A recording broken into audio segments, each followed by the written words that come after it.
dialogo con José Ramón por redes sociales. Creo que él cerró en su momento su cuenta en Twitter por el acoso, pero si por ahí me lo encuentro o le voy a mandar decir a través de Sin Censura, te presto mi casita de interés social allá en Navojoa, José Ramón, para que no te molesten y para que se la crean, pues, o sea, así una casita de Infonavit, hombre. No, ahí, pues yo creo que ya ni eso, a lo mejor en una de cartón. O sea, yo no sé qué esperan, está mal todo y quieren disfrazar las cosas que son legales como de gran corrupción porque les surge vincular al presidente de México con algunos asuntos de corrupción y nada les funciona, porque además es muy evidente el montaje muy burdo. Tanto es el acoso, así como tan inocentes son estos infames del cártel inmobiliario, ¿no? O sea, andan tratando de desviar la atención, andan tratando de querer manchar. Andrés Manuel lo ha intentado durante décadas. Entonces, y esto es el acoso a una familia que ni está participando en política, no son servidores públicos, es como si no tuvieran derecho a vivir, están vulnerando sus derechos humanos y por supuesto nadie de los derechohumaneros, estos infames farsantes como Álvarez y Casa y Kenia y todos esos, dice nada de la violación de derechos humanos de esta familia, ¿no? Fíjate que con todo lo que estás diciendo, senadora, se me vino a la mente que hoy le tocó a Epigmenio Ibarra nuevamente aparecer en el programa de Ciro Gómez Leiva.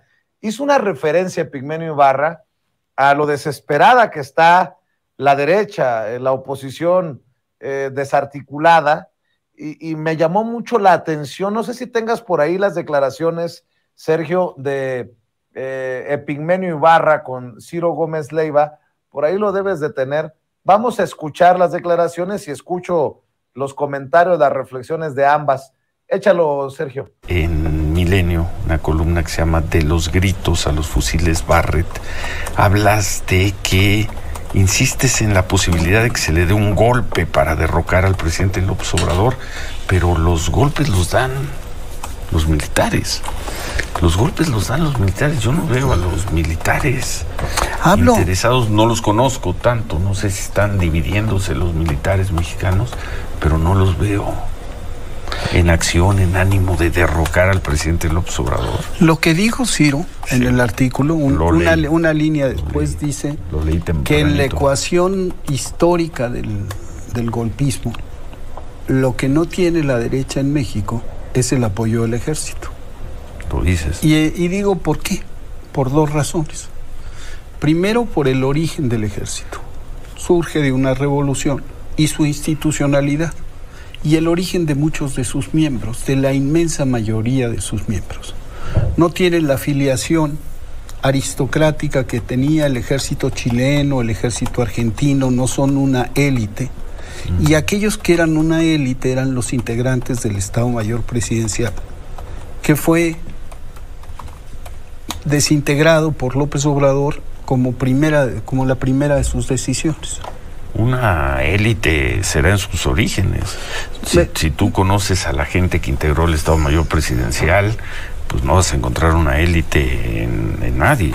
No, pero digamos, su vinculación a los negocios y al poder sí crearon y establecieron un comportamiento casi de élite dentro incluso de las fuerzas armadas. Para no perdernos, tú hablas de la posibilidad de un golpe para derrocar al presidente López Obrador, que sigue existiendo ahí, pero luego dices, no hay el apoyo de los militares. Y por eso, ¿quién va a dar el golpe? Lo que digo, la segunda cosa que digo a propósito del ejército, es que lo que ha hecho López Obrador es incorporar al ejército a las tareas de la transformación y darle un protagonismo importante. Porque 400,000 hombres que no trabajan, pues se corrompen. Los tiene trabajando. Y les ha dado dignidad, presencia, y están ahí. Lo que digo es que avanzan los meses. La derecha no tiene posibilidades, al menos hasta este momento, de tener un candidato que la represente con perspectivas de victoria. ¿Te refieres al 24? Al 24. Y que ante la posibilidad de una derrota, de otra derrota más. La tentación de pasar de los gritos a los fusiles Barrett, en este caso del narco, como potencial desestabilizador, está presente. ¿Y cuál es el vínculo entre eso que tú llamas la derecha y el...? Lo que dice Epigmenio Ibarra, pero no me parece descabellado, porque él habla de golpe con balazos. Nosotros hemos hablado por años, Alina, del golpe blando, ¿no? A punta de periodicazos.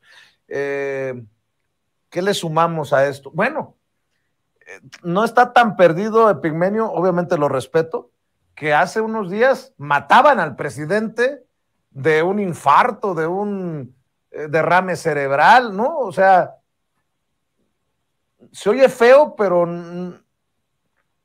no es exageración pensar que muchos desde la derecha desesperada sí quieren ver muerto a López Obrador, Alina.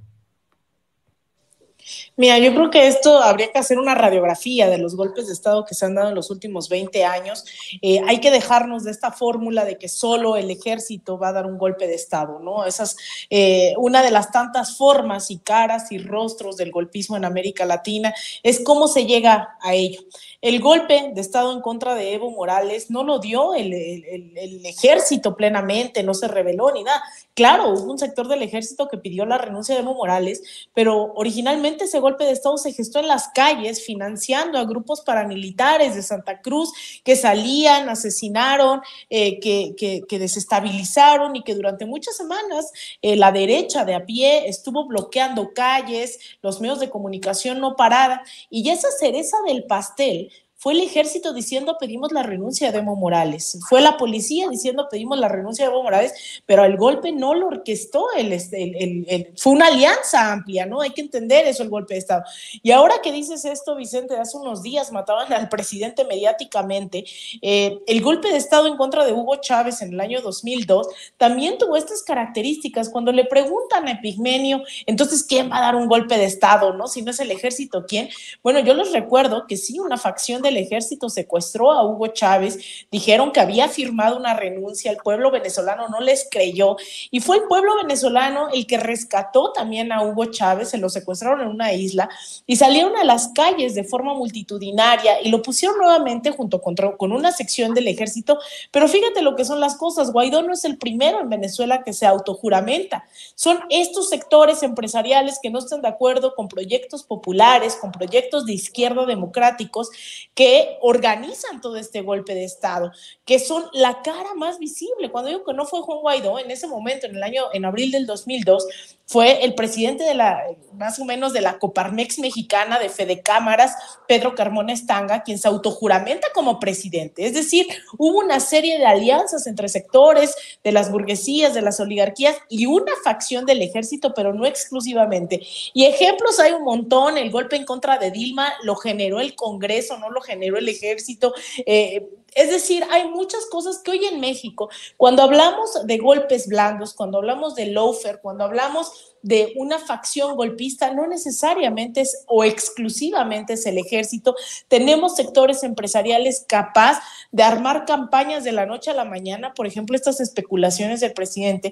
En cadena nacional tienen la capacidad de organizar movilizaciones, grupos paramilitares, así que yo creo que esto que dice Epigmenio es bien importante, y también hay que desmitificar que el golpe de Estado va a ser un militar diciéndole a Andrés Manuel, salte de Palacio Nacional.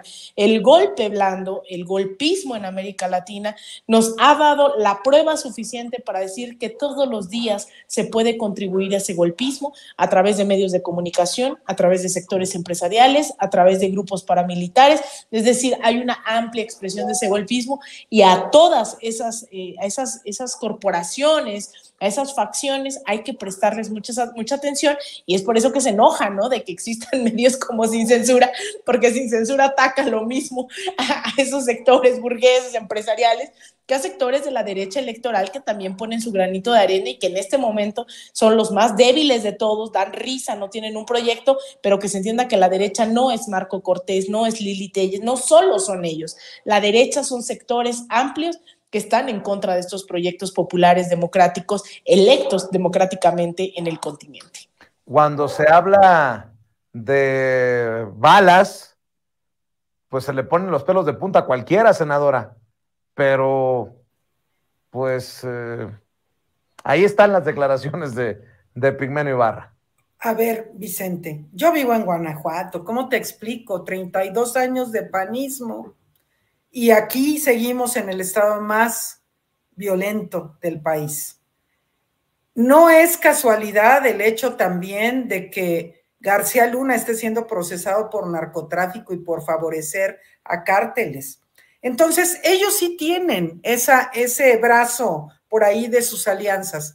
Me da la impresión de que en este momento están también desorganizados, pero lo que tenemos que hacer entender, estoy de acuerdo con Alina, la derecha, como es el caso de Ciro Gómez Leiva, cuando le está insistentemente preguntando a Epigmenio el tema del ejército, es porque ellos quieren hacer pensar a la gente que los únicos golpes de Estado son los militares, porque quieren ver si nos agarran de incautos.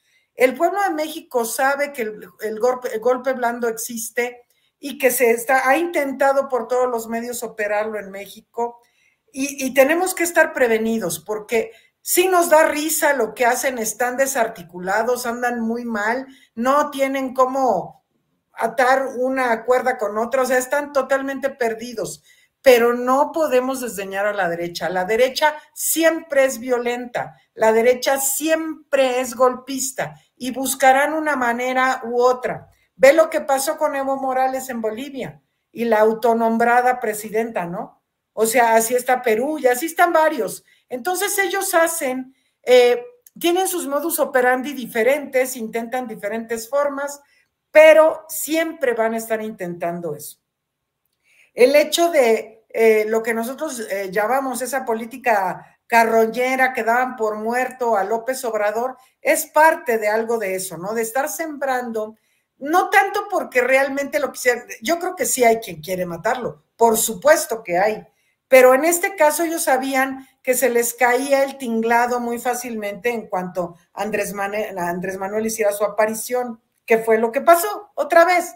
Nada más que han estado insistentemente, una vez que ganó Andrés Manuel, tratando de debilitar su posición, de decir que ya no está en condiciones, de que está muy enfermo y que no puede seguir gobernando porque ya está muy mal y está por momentos, ¿no? Que está chochando como él mismo se burla. En fin, es una insistencia por todos los medios, las maneras que tienen de debilitar a Andrés Manuel, que dicho sea de paso, les ha salido mal hasta ahora porque ha sido el presidente más fuerte que hemos tenido en los últimos tiempos y es fuerte porque, Vicente, repito, todo tiene que ver con el respaldo popular que tiene López Obrador y eso no lo podemos desdeñar, eso es lo que los detiene.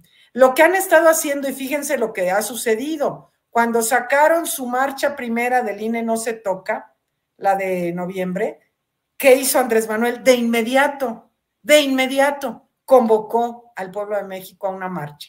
Y entonces es decir, sí, bueno, ustedes quieren venir a espantarme con el petate del muerto, aquí está el pueblo de México. Salen otra vez con su marcha del INE no se toca y llenan el Zócalo, pues nosotros lo mega llenamos, ¿no? El 18 de marzo.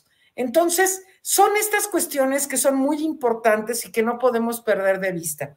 Y esto es tan importante porque viene la sucesión precisamente, Vicente, y lo tenemos que tener claro, porque es indiscutible que Morena va a ganar la presidencia de la República. Quien gane la encuesta será presidente o presidenta de México, porque efectivamente no hay manera de que ellos tengan un candidato ganador. Pero si ahorita está la derecha friegue y friegue con un presidente como Andrés Manuel López Obrador, imagínate cómo será a partir del 24. ¿A poco creen que se van a tranquilizar y que ya todos triunfamos y nos sentimos ya relajados y estamos como de Navidad? No, van a seguir igual y peor y tratando de escalar sus formas. Entonces, por eso es tan importante. Miren, después del golpe de Estado en Bolivia, tuve la oportunidad acá en la Embajada de Venezuela de platicar con un grupo de senadores y con Evo Morales y parte de su equipo. Y nos decían, y también tuve la oportunidad de platicar en otro momento con Correa. Y ellos han hablado de la inmensa necesidad, de lo que ha pasado, y lo ha dicho el presidente López Obrador recientemente también, en las mañaneras, que hay que estarlas escuchando muy atentamente, el problema de cómo han debilitado a los gobiernos en Latinoamérica, estos tipos de la derecha, es porque se han olvidado del pueblo, porque no han estado trabajando con el pueblo directo. Lo ha dicho muchas veces que fue lo que le pasó a Madero, y por eso a Madero lo mataron, porque no tenía el respaldo del pueblo. Si Madero hubiera aglutinado con las bases sociales de Villa, de Zapata, otra historia sería la nuestra. Pero no podemos ser ingenuos de pensar que la derecha se va a cansar. No se van a cansar, tienen muchos recursos, mucho dinero y mucha grilla para estar tratando de desestabilizar gobiernos de izquierda. Entonces, por eso es tan importante que permanezcamos unidos. Es mucho más allá que el que sea uno o la otra, que nuestra corcholata, que sea quien gane. Es mucho más allá. Es el proyecto de nación. El proyecto de nación es el que está por encima de todo. Déjenme plantearle a ambas